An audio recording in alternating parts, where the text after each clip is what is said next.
Assalamualaikum Sobat Football United, ringan amatiran ala gue. Di video kali ini gue akan berbicara terkait dengan spekulasi Erik ten Hag ya. Ini seperti apa? Nah, gue ada beberapa mungkin teori ataupun juga pendapat secara pribadi subjektifnya gue seperti apa nih? Akan kemana?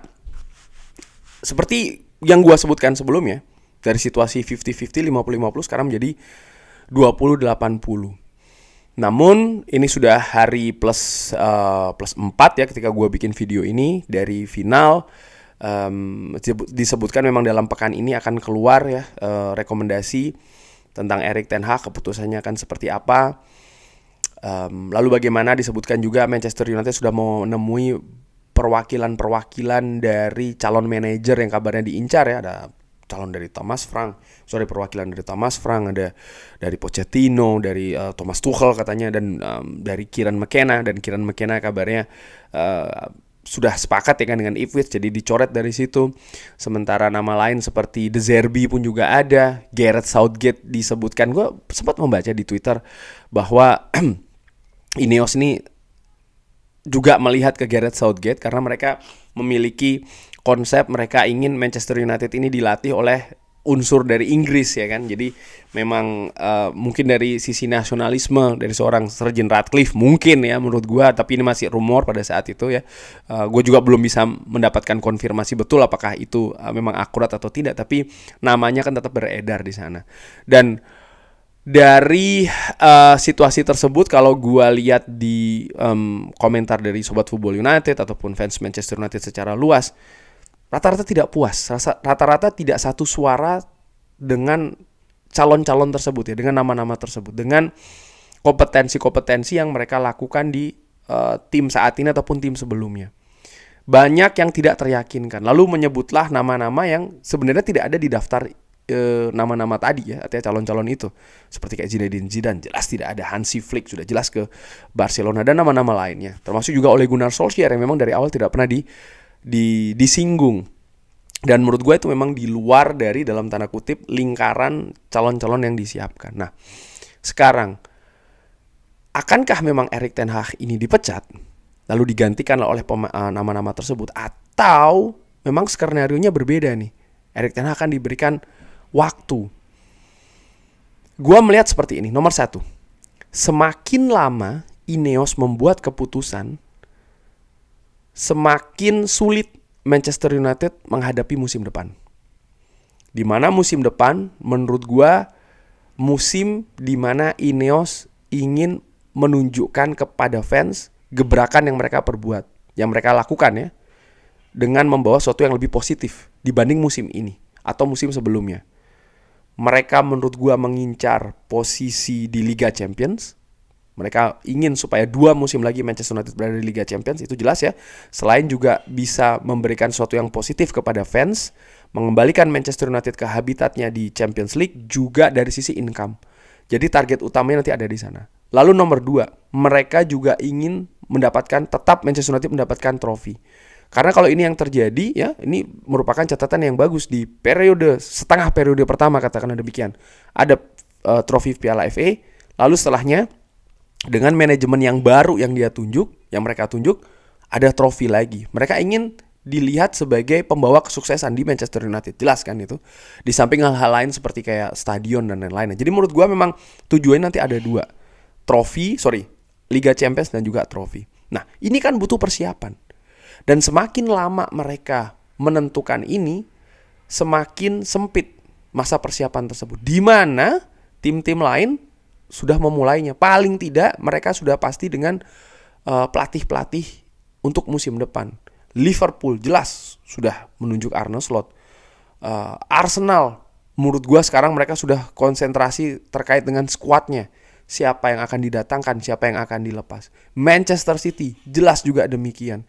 Newcastle bahkan kabarnya sudah melakukan beberapa pertandingan ya kan, dan lain-lain. Aston Villa jelas memberikan perpanjangan kontrak kepada Unai Emery. Tottenham Hotspur juga tidak ada perubahan. Jadi menurut gue mereka sudah seperti kayak setengah ataupun 1 langkah di depan. Sementara Manchester United masih berkutat dengan rumor apakah Erik ten Hag diganti atau tidak. Dan waktu ini penting menurut gue. Semakin mengulur-ngulur Ineos, semakin sulit. Dan ini yang juga akan mempersulit pelatih siapapun yang ditunjuk, terutama pelatih baru nanti ya menurut gue. Karena pelatih baru mereka harus beradaptasi, mereka harus menyesuaikan, mereka harus memulai dari awal lagi dibandingkan dengan Erik ten Hag. Nah dari situ gue berpikir kalau seandainya hal ini, gue nggak tahu ya, diharapkan memang pekan ini akan keluar informasi akan seperti apa. Tapi kalau ini semakin berlarut-larut, ada satu kemungkinan besar sih menurut gue. Kemungkinan besarnya adalah tidak berubah, tetap dengan Erik ten Hag. Nah, sekarang kalau seandainya tetap dengan Erik ten Hag, akan seperti apa gitu ya. Jelas nomor satu, Ineos harus memberikan support. Jelas itu, karena memang musim ini jelas dari situasi cedera saja, bergelimpangan pemain. Ini menyulitkan, siapapun yang datang pasti akan sulit. Apakah Gary O'Driscoll akan diganti staff medis? Gue tidak berpikir seperti itu karena dia baru saja didatangkan, dari sisi bisnisnya tidak bagus ya. Yang gue inginkan apakah dengan Gary O'Driscoll atau tidak, tim medis yang sama atau tidak, gue ingin ada perbaikan, tidak ada lagi banjir cedera, dan ini tugas dari Ineos. Gue nggak tahu, gue melihat ya, asumsi gue mereka ini memiliki kompetensi yang bagus sebenarnya, karena mereka bisa berada di mana posisi mereka ada saat itu ataupun sebelumnya. Tapi kenapa cedera ini bisa banyak gitu? Menurunkan latihan, porsi latihan, gue pikir itu bukan jawabannya. Ini sesuatu yang banyak dikeluhkan beberapa musim sebelumnya. Artinya pemain ini malas bergerak, pemain ini tidak bisa menerapkan sepak bola cair secara konsisten. Itu kan sumbernya di fisik. Fisik itu ada di latihan. Dan ketika disebut dengan ya intensitas latihan dikurangi, pemain itu kan ketika latihan mereka tidak lari 20-30 kilo. Enggak, mereka melakukan latihan sepak bola dengan bola, passing, banyak pergerakan seperti itu kan menurut gue. Jadi tidak ada yang salah sih dengan metode latihan. Dan kalau melihat metode latihan dari Erik ten Hag contohnya, musim lalu tidak ada cedera, di Ajax tidak pernah banjir cedera. Ini memang ada sesuatu menurut gue dari situasi medis di Manchester United. Gue selalu mengatakan apakah personelnya ataukah teknologinya ataukah kombinasi di antara kedua ini harus diperbaiki. Nah, sekarang balik lagi terkait dengan status Erik ten Hag. Asumsi gue kalau sampai dengan pekan ini tidak ada kabar, maka memang ya Erik ten Hag yang masih terikat kontrak dengan Manchester United, secara otomatis kontraknya dilanjutkan. Cuman komitmen dari Ineos itu penting. Mereka harus menunjukkan komit, terutama dengan kabar mereka sudah melakukan pembicaraan dengan perwakilan dari calon-calon lain ya kan. Nah, di situ juga kenapa bisa mereka berbicara? Ini kenapa? Ini ada apa gitu ya menurut gue. Manchester United, klub sebesar ini, kalau kita melihat periode-periode sebelumnya, satu musim kompetisi kalah 10 atau lebih dari 10 kali, ini harus sudah dipecat. Maksud gue begini, Erik ten Hag kalau melihat Manchester United dengan Glazer, dia sudah selesai. Dia tidak akan memimpin tim ini di final Piala FA. Apalagi dengan ketersediaan Thomas Tuchel, apalagi dengan ketersediaan nama-nama lain ya yang tidak terikat dengan klub. Oke, mungkin Thomas Tuchel tidak, tapi ada juga kan pelatih-pelatih lain. Ineos Glazer menunjuk caretaker juga bukan sesuatu yang pertama kali kan. Maksud gue begini, kalau ini Glazer saja, Erik ten Hag sudah tidak di Manchester United.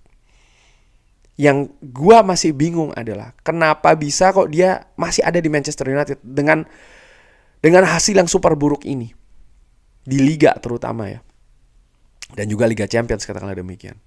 Ini ada apa? Apakah memang Ineos merencanakan sesuatu dengan Erik ten Hag? Kalau memang iya, tapi kenapa dia melakukan pembicaraan dengan perwakilan dari manajer-manajer itu, nama-nama itu? Yang bisa gue asumsikan di sini adalah mereka melakukan persiapan. Persiapan apa? Ada dua hal.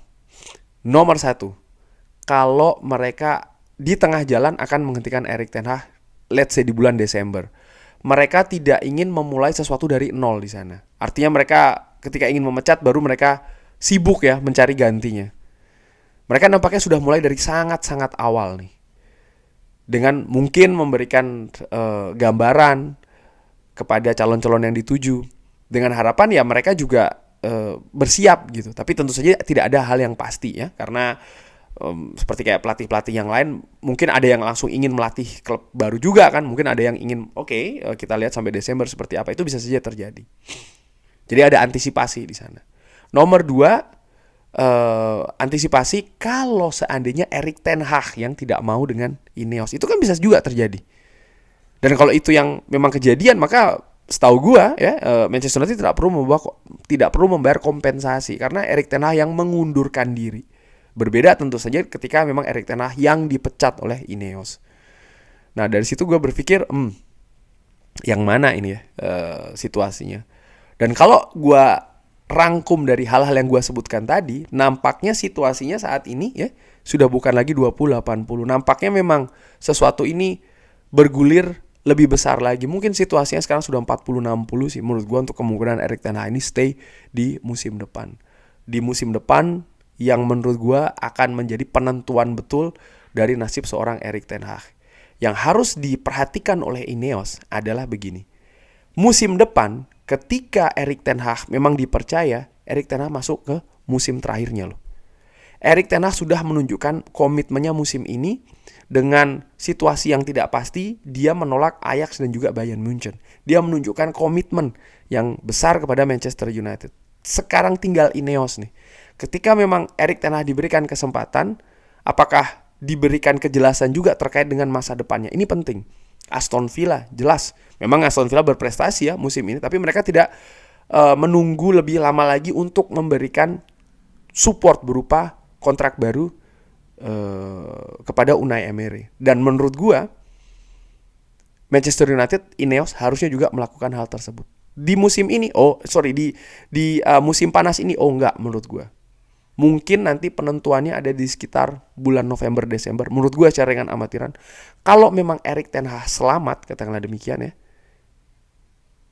tidak bisa hanya dia dilanjutkan sampai musim panas selanjutnya, sampai akhir musim, enggak. Tapi di saat itu dia harus diberikan kontrak baru. Supaya apa? Dia nyaman.